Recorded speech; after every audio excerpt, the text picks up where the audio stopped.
அனைவருக்கும் வணக்கம்.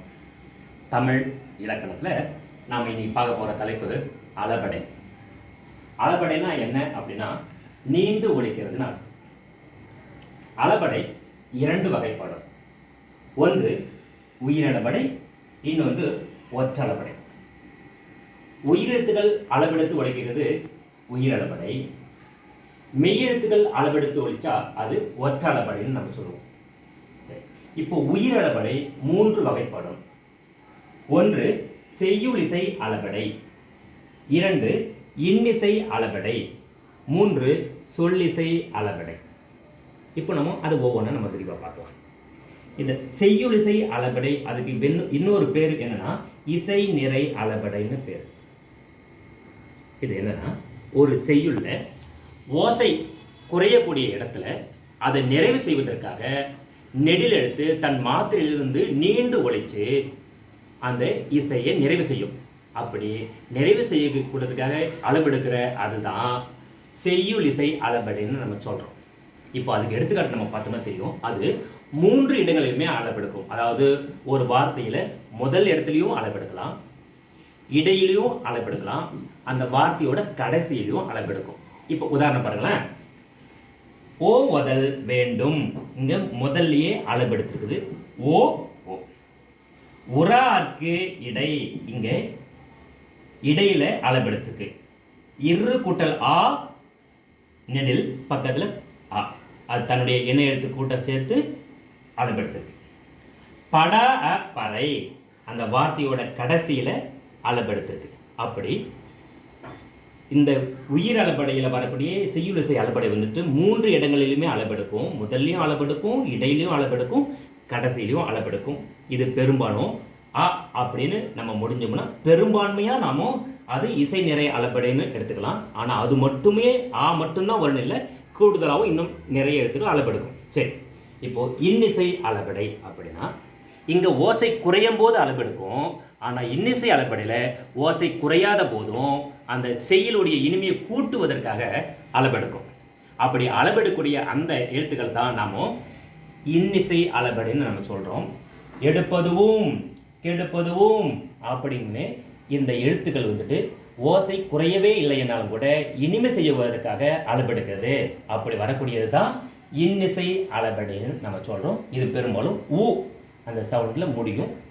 அடுத்து சொல்லிசை அளபடை அப்படின்னா இதுவும் ஓசை குறையாத இடத்துலையும் ஒரு பெயர் சொல் பெயரச்சமாவோ வினையச்சமாவோ மாறி அளவெடுக்கும். இது எப்படி வரும் அப்படின்னா எல்லா இடத்துலையுமே ஈ அந்த குறில் எழுத்தோடு தான் அது முடியும். இங்கே பாருங்கள், எடுத்துக்காட்டு பாருங்கள். தழி உரணசை அப்படின்னு சொல்லிட்டு அந்த பெயர் சொல் வினை எச்சமாவோ பெயரச்சமாவோ மாறி சொல்லி மாறி அளவெடுக்கக்கூடியது தான் இந்த சொல்லிசை அளபடை. இது மூன்று வகைப்படை நம்ம பார்த்துட்டோம்.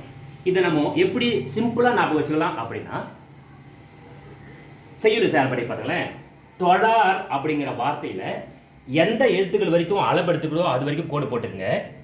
மூன்று, அதாவது தொழார் அப்படிங்கிற வார்த்தையில் தோ ஒன்று, ழா இரண்டு, ஆ மூன்று, இந்த மூன்று எழுத்துக்களுக்கு உள்ள இருந்ததுன்னா அது செய்யுளிசை அளபடைன்னு கண்ணை மூடிக்கிட்டு நம்ம போட்டுக்கலாம். சரி, இதுவே மூன்று எழுத்துக்களுக்கு மேலே போயினாக்கா கண்டிப்பாக அது இன்னிசை அளபடை. எப்படின்னு எடுத்துக்காட்டோடு பார்ப்போமே. இன்புருவும் அப்படிங்கிற வார்த்தையை நம்ம எடுத்துக்குவோம். இ ஒன்று, இன்னு இரண்டு, பூ மூன்று, ரு நான்கு, உ ஐந்து. பாருங்க, மூன்றுக்கு மேலே வந்து தான் அளவெடுத்துக்குது. அப்போ மூன்றுக்கு மேலே இருந்தாலே இன்னிசை அளபடை அப்படின்னு நம்ம கணக்கெடுத்துக்கலாம். அடுத்து சொல்லிசை அளபடினாவே ரொம்ப ரொம்ப ஈஸி. ஈ அப்படிங்கிற எழுத்துல தான் முடியும். அப்படி முடிஞ்சால் அது ரெண்டு எழுத்து இருக்குதா, மூன்று எழுத்து இருக்குதா, நாலு எழுத்துக்குங்கிற கணக்கே இல்லை. ஈன்னு முடிந்தாலே கண்டிப்பாக அது சொல்லிசை அளபடை தான் அப்படின்னு ஞாபகம் வச்சுக்கோங்க. மூன்று எழுத்துக்கு உள்ளே இருந்தால் செய்யுளிசை அளபடை, மூன்று எழுத்துக்கு மேலே இருந்தட்டாலே இன்னிசை அளபடை, ஈன்னு முடிஞ்சா சொல்லிசை அளபடை. அது ஞாபகம் வச்சுக்கணும். இப்போ இரண்டாவது பிரிவான ஒற்றளபடை. இந்த ஒற்றை அளபடை அப்படின்னாவே இந்த மெய்யெழுத்துகள் 18ல் 10 எழுத்துக்கள் அளவெடுக்கும். அது என்னென்ன எழுத்துக்கள் அப்படின்னா நம்ம வல்லினம் மெல்லினம் இடையினம் பிரிக்கிறோம் இல்லையா, அதில் ஞ நமன நமன இந்த 6 எழுத்தோட இடையின எழுத்துக்களான யரள வழல அப்படிங்கிற எழுத்துல சிறப்பு எழுத்துக்களான ராவும் ழாவும் இந்த ரெண்டுமே ஒரு அளவெடுக்காது. மீதி இருக்கிற 4 எழுத்துக்களும் சேர்த்து மொத்தம் 10 எழுத்துக்கள் அளவெடுக்கும். பிளஸ் இதோட ஆயுத எழுத்து ஒன்று சேர்ந்து 11 எழுத்துக்கள் மொத்தம் ஒற்றை எழுத்துக்கள் அளவெடுக்கும். சரி, இங்க பார்ப்போமே.